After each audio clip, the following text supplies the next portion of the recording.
ఇది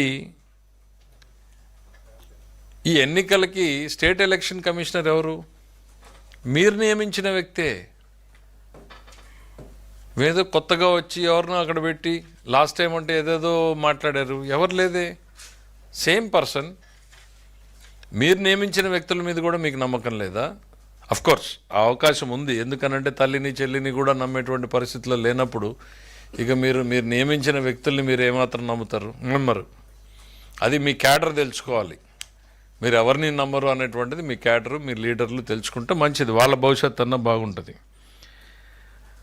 30 సంవత్సరాల తర్వాత, దాదాపు 40 సంవత్సరాల తర్వాత పులివెందల్లో డెమోక్రటిక్గా ఎన్నికలు జరిగాయి. దానికి బెస్ట్ ఎగ్జాంపుల్ 11 మంది నామినేషన్లు వేశారు. ఒకరు కాదు, ఇద్దరు కాదు, 11 మంది నామినేషన్లు వేశారు. మీరు నిజంగా ఫోర్స్ చేయాలి అనుకుంటే మీలాగా ఏకగ్రీవం చేసి ఉండొచ్చు.